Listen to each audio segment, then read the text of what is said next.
That's fantastic. I thoroughly applaud this. But you should totally leave in like a lot of the factors where we're just like calling each other out on shit. But anyway, Oh yeah. uh, to get back to the question at hand, ever enjoyed a game so much that I didn't finish it because I always wanted it to be there?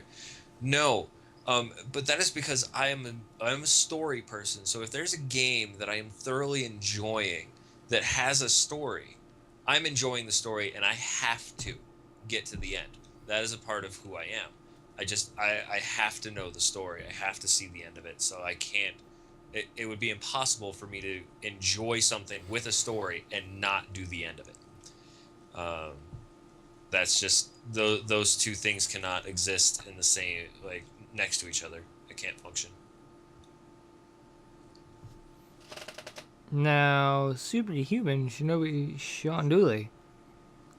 You were going to say a thing that may potentially oppose this perspective. Please do No, say a thing. it was really an aside. Aside, good. We like asides. Please do. No, Aside. no. Since we're on the subject of Final Fantasy 7 through 9, I was Do going it. to ask your opinion on 8, one of the more controversial ones, because I started 8, and really I wasn't expecting much here in it, and I was surprised. I started playing it, and I was like, "Oh my God, this is the best Final Fantasy ever." I really can't believe people hate on this game. Hold on. Like I Hold on. was Hold on. Hold on. You've impressed. now you know It was. colored my decision making by Let me saying it finish. was the best one. Hold No, on. let me finish. Let me finish. No, no, no, no. I want to And all finish. because Damn it, we have shut up. four. Weasel, And Weasel, back off. Let him finish his comment. and Fine. I got to disc 2. That's all. What? And You then got I to got what? to disc 2. And then you got to disc two. Yeah. And you didn't like disc 2. That's interesting. I'm trying to remember the story point at which it switches to disc two, which Well, is something at I at the should at the know. disc switch was the whole wait at the carnival thing for nothing to happen for a while. You remember Really, it that? was You like remember? a changed villain from an amazingly badass villain to some chick from nowhere who really I could find no reason to Adia. I want to actually oppose. 100% agree with you on Adia. Adia seemed to it seemed to come out of nowhere. You have to in storytelling, you have to prepare the reader for everything that's going to come throughout the entire novel within the first chapter.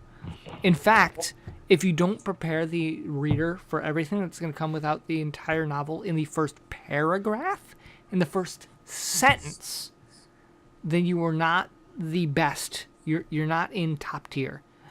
You want to have everybody be prepared. If they have surprises, if they're like, okay, okay, I've been reading, okay, people have been dying this whole time. I am prepared for a thematic adventure in which everyone dies a lot. Like, for example, Game of Thrones. And all of a sudden, you have this derpy character who's like fun loving and hilarious and amusing. And you've got this young adult novel in the back half of the book. People are going to be fucking pissed because they wanted a Game of Thrones, everybody dies all the time novel. And the exact same way, vice versa. If you've got a bunch of people, like super happy and enjoying themselves through the front half of the novel, and then all of a sudden people start dying in the back half of the novel, people are going to be pissed because they wanted a super happy go lucky, you know, this kid fucks things up and it's amusing kind of novel. Right. In the same way, in books, if all of a sudden you have this character that comes out of nowhere and does these like, haha, I actually control shit game from nowhere, it's not going to go over well. And that's the same way in games. Idea Right. came out of nowhere for me in the I second think half of Final Fantasy VIII. I didn't you like really it. did. I think the biggest problem is though with the Final Fantasy games. Well, I really enjoy them. I always thought the stories in the long run ended up horribly disjointed and kind of impulsive. Yeah, there's sort of But a Japanese thing, isn't it?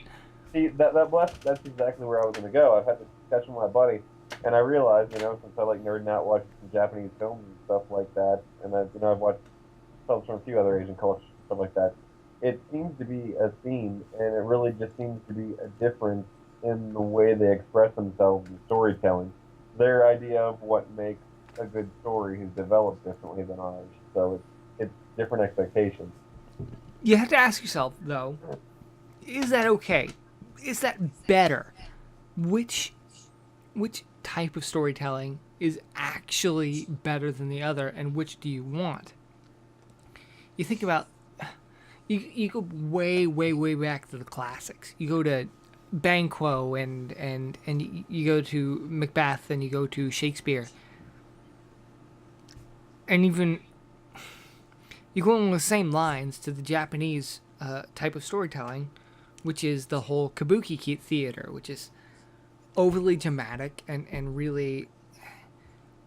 In kabuki theater, each character has to have really strong story elements. You have a really overly passionate, happy character, and you have a really overly, well, I say passionate, but depressed character, and you have each character's story elements are told in really strong ways. While in Shakespearean and European play type scenarios, those characters are a little bit more subtle. Is it okay to go with the potent storytelling, and is it okay to go with this super subtle, not clear storytelling, and how does that carry your themes forward into the future? And more importantly, who do you look to progress? Okay, I that last sentence completely broke apart. Yeah, It was Oh, all I got was progress at the Skype. end. yeah, Oh, So Skype. What I was saying was, it's what's important is, as we grow into the future, where do you look to progress? in storytelling, is that what you're? Yeah. Yeah. Well, the honestly, I think it's important um,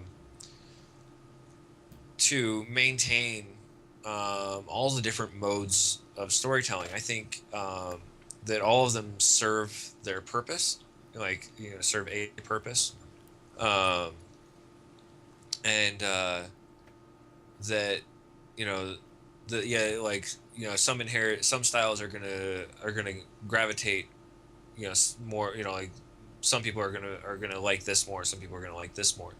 um that's kind of that's a subjective thing, and not something that is like, it's not like this one's better or this one's better. It's like this one appeals to this group of people and this one appeals to this group of people. So as a writer, you should try and cultivate skills in writing in multiple themes, just in case you're when you tell a story, you're telling it to an audience, and you need to be able to speak to that audience. Not you don't necessarily want to be like, well, this is the way that I tell stories, so I'm going to tell the story the way that I tell it to this audience that really likes stories told in this other way. And like, that's just the way that it's going to be. There is a certain amount of room for that. That kind of thing has its place in trying to grow cultures, but I don't think that is actually that really should be the purpose of any author. I think you need to tell your story in a way that appeals to your audience.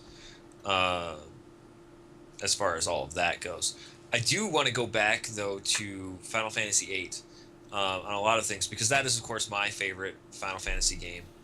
Um, it is also the first one that I played, which I have found makes a huge difference. And a lot of the people that hated on Final Fantasy VIII were people that loved Final Fantasy VII, and then when they went and got Final Fantasy VIII, they found out that their characters that they loved from Final Fantasy VII were not in the game. and and honestly hated on the game because of it. They thought they were going to get a continuation of the story they just played, and which is not the case. Anybody that was a fan of the that series from the beginning would have known that, but whatever. The only ones that continue previous stories are Final Fantasy III goes to Final Fantasy X, and then obviously Final Fantasy X-2, and now they're doing Final Fantasy 13-2, I believe.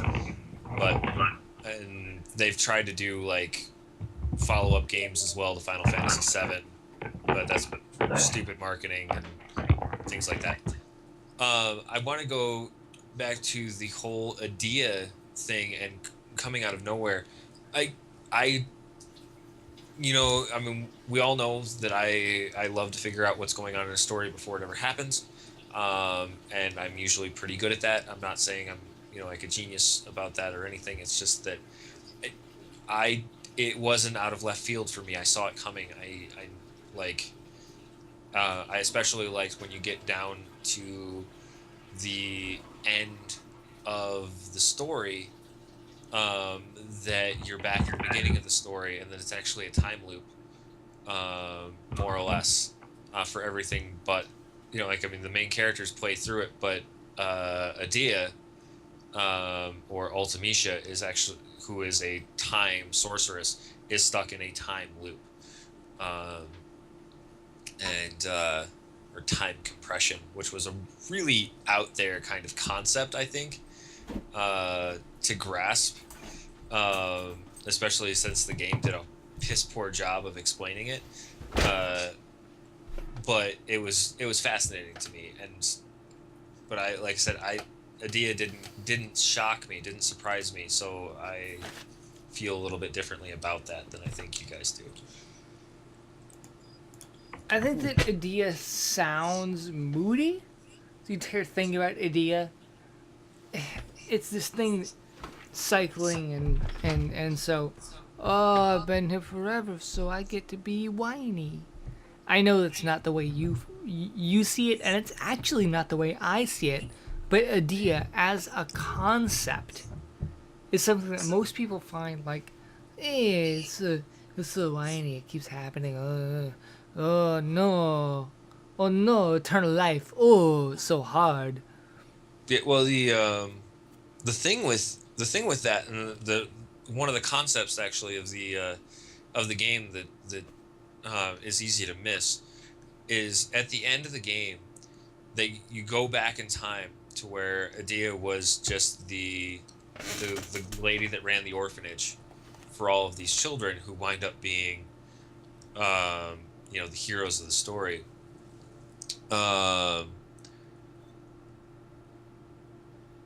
uh, Ultimecia is there after you defeat her with Adia, and like you step in to defend, and Adia's like, no, like she needs to pass on her powers so that she can die.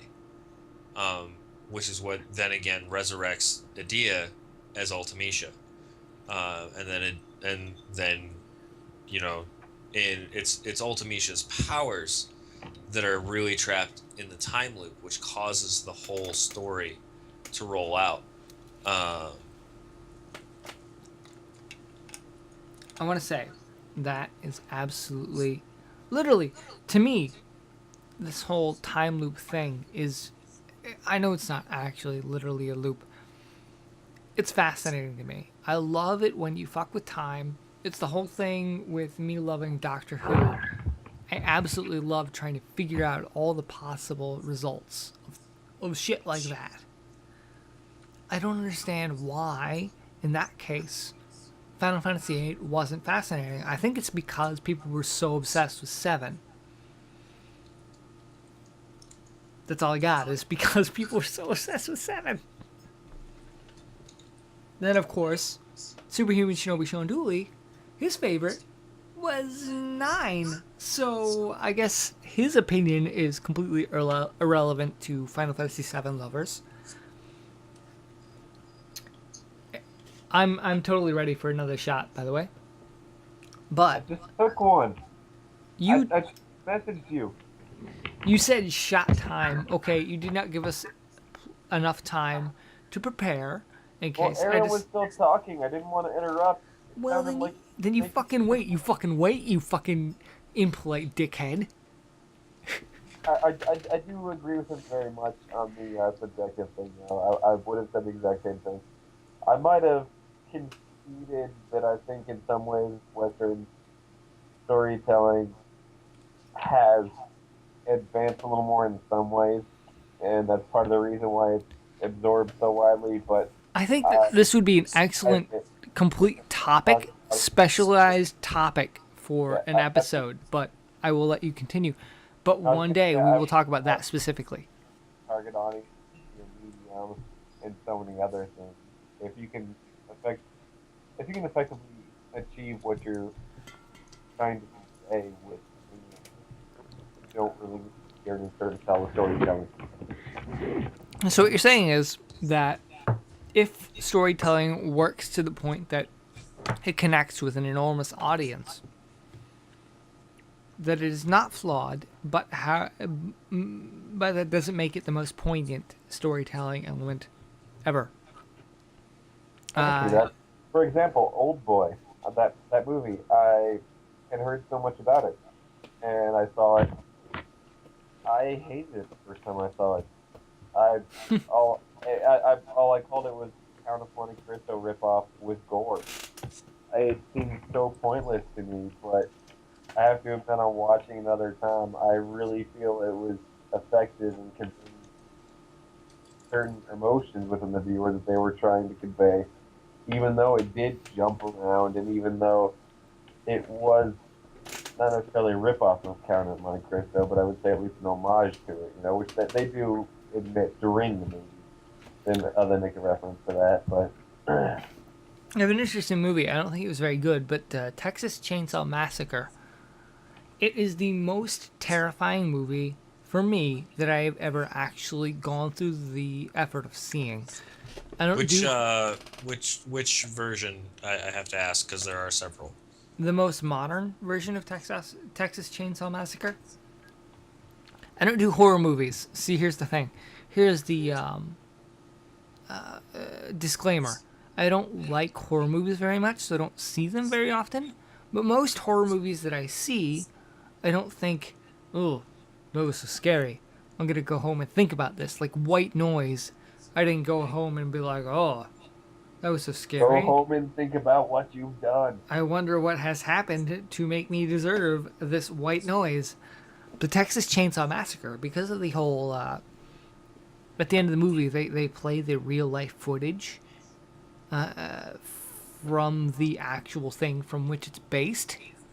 That shit terrified me. That shit made me go home and go, I trembled. I trembled for like a week straight of sleeping time where I was like, I don't know whether it was a real, there might be a dude out there really scary. And I've read the case files on what. don't cheapen it. Okay, I won't. The point is that I allowed myself to be in a psychological place because of the storytelling in which I did not sleep very well for about a week. And I'm pretty ashamed of that. And at this point, I understand. At that point, even, I understood the logical reasons in which it should not be scary.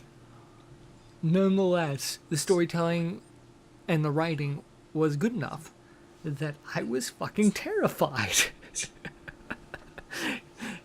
So, the point is, good writing is good, bad writing is bad. So, I have to bring up because this is just hilarious, and you guys will laugh at me. But the only scary movies that have actually scared me were Eight-Legged Freaks and Arachnophobia. You noob. Well, I mean, that's fair enough. You said that we should laugh at you, so I'm gonna go ahead and laugh. No, seriously, I'm scared of that too.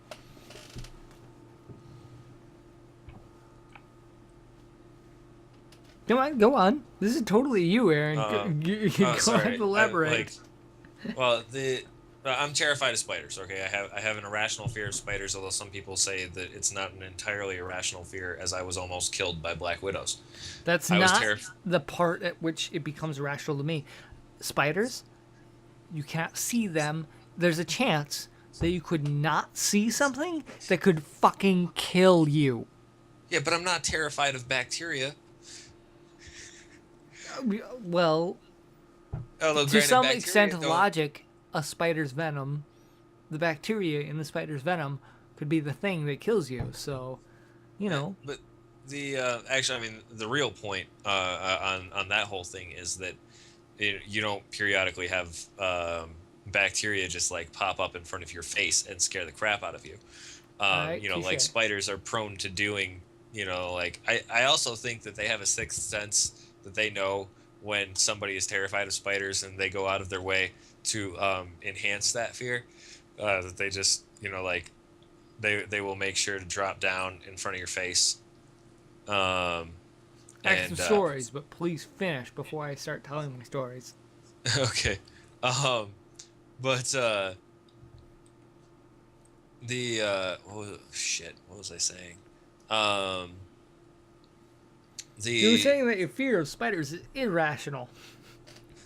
It's not. yeah. Yeah. Well, okay. So argue whether or not my fear of spiders is rational or irrational. I will call it. It is. I mean, the level of terror I have about spiders is irrational. Uh, the like whether or not it's there is some level of fear that is good for spiders and or whatever is pointless. The fact of the matter is I am terrified of them.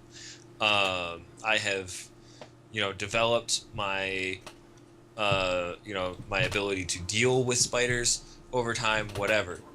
The movies, Arachnophobia, Eight-Legged Freaks have scenes in them that once I have watched them, I have to stop watching the movie. I haven't made it through either one of those, and whenever I am in a situation that reminds me of that scene, I have to check everywhere for spiders.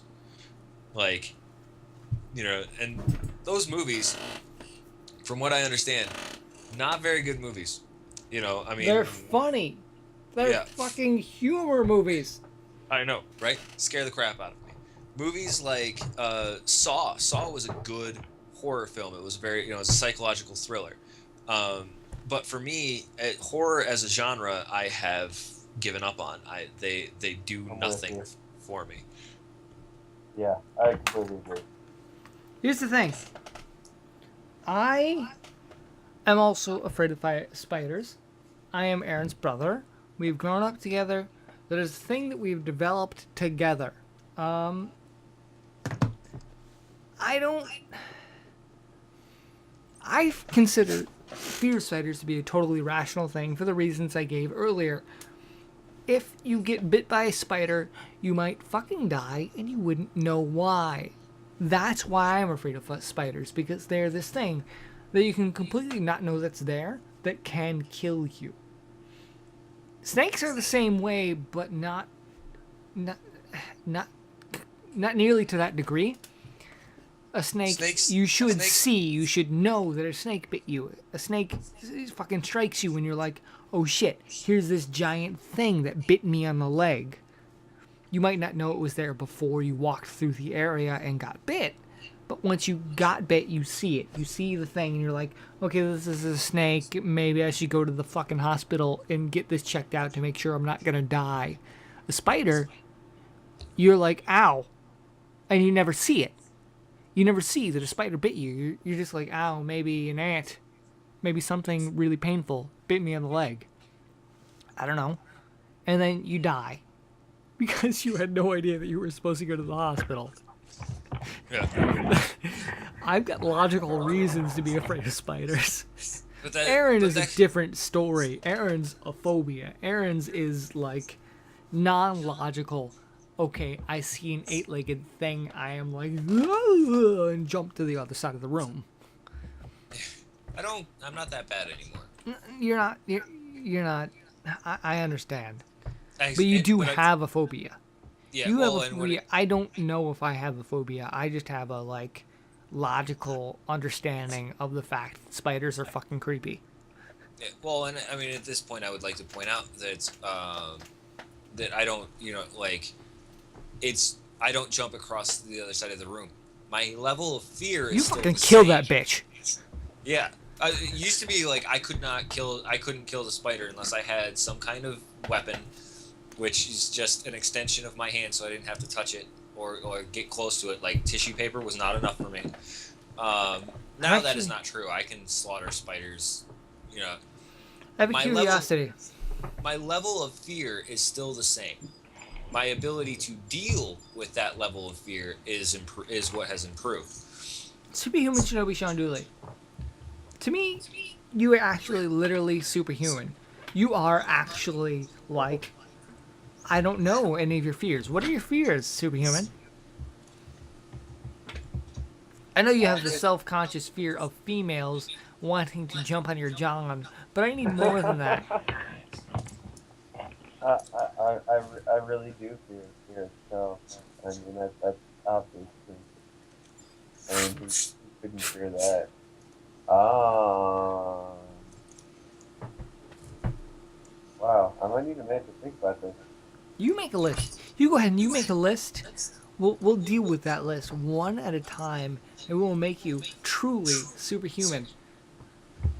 If some like alien being comes to Earth and we're like, oh no, it's terrifying. What could we possibly do to deal with this thing? We will call you, and you will come and you will deal with alien super beings. You'll have a meeting with the president. Obama will say, "Hey, I watched Knife Rangering's YouTube channel, and I heard that you were superhuman. So why don't you go ahead, come on over, Priceless. dude?" That's not even my goal. That's like below my goal. My goal is to like surpass the president. My YouTube channel is the president to the alien species. They come straight to me. They don't even bother with the president. Any more booze, obviously. Okay, so who was the last one to cheers drink thing? I did a Happy New Year. I think yours is the first. I think it's actually my turn. Because Sean's was the last. Most recent. I could do the whole lame thing of surpassing your limits in light of my most recent YouTube announcements, but that's just like jogging. Who gives a fuck about jogging? So, my drink is a cheers to knowing what is fun to oneself and exploiting that fun. So here's cheers to fun. Everybody have a drink to fun. Cheers. Cheers. If there's anyone who is unwilling to drink to fun, fuck you. That is 100% hostile. If you are not willing to drink to fun, I am hostile to you. You drink to fun, asshole. Weasel, that's not very fun. It's fun for me. I'm enjoying myself. Are you enjoying yourself? Fucking laying Weasel- into the asshole that's not willing to drink for fun? Weasel, we are so totally internal frame people. It's hilarious. Internal frame people. I can frame myself. I can even frame outside of myself to look at myself in a mirror. I've actually been studying. It's not an actual class. I've just made it a class. That makes so much sense. Like warrior, paladin. I don't know. Are you talking about samurai? Is that the class you're talking about? No, I'm just fucking with you. Go ahead. Please tell me the lesson you've learned. I don't want to miss it. Okay. He deals with personality types and things like that. So is what I've been going through. I got into this because of the psychological aspect.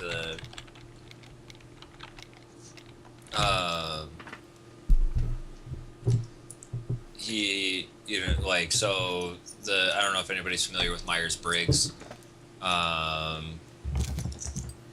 The Myers-Briggs is a personality assessment. It's not incredibly important, but Yeah, I took that test once. You don't want to know yeah, the result. the ENF, like I'm an ENFP.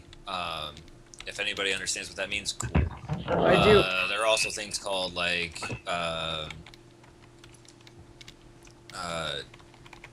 sameness people and difference people.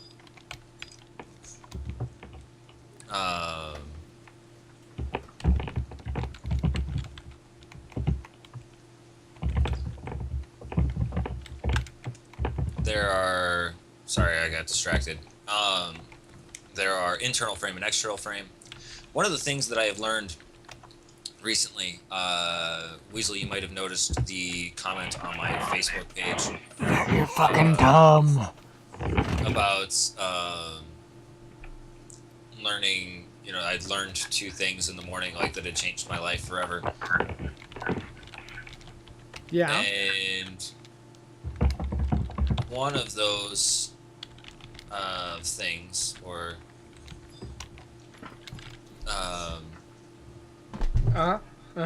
Yeah. was that, like, okay, so Weasel, you're an introvert and I'm an extrovert. So polar opposite. True. Go ahead. Yeah. Well, I mean, that's the thing. In that test, you are, you are one or the other. And there's, there are levels of being, of being one or, like some people sit really close to the middle. Some people are really far out on the edges. These things are not as important as like I guess probably because you're my brother. Mm-hmm. And I might have been this way anyways, but definitely because you're my brother, it's really easy for me to accept that some people, that some people are introverts and some people are extroverts. You don't, you need to embrace who you are, and there's, neither one is good or bad. Certainly some are better, like I have certain strengths and weaknesses, and you have certain strengths and weaknesses that we don't share because of that difference. As you go down through those tests and a couple other like personality traits where it's just like, okay, this one is this thing and this one is this thing. Like thinking versus feeling, or perceiver versus sensor. Perceiver versus judger, intuitive versus sensor. I hadn't realized about myself that I'd accepted that introverts and extroverts were, it was okay to be one or the other. The rest of those, I had always been trying to change people or change myself. Like I accepted that I could accept people as being an introvert or an extrovert. I couldn't. I was not as accepting of. I'm lost now. Where did they go? Crap. I do get it if you want me to save your goddamn life. Yeah, well, probably.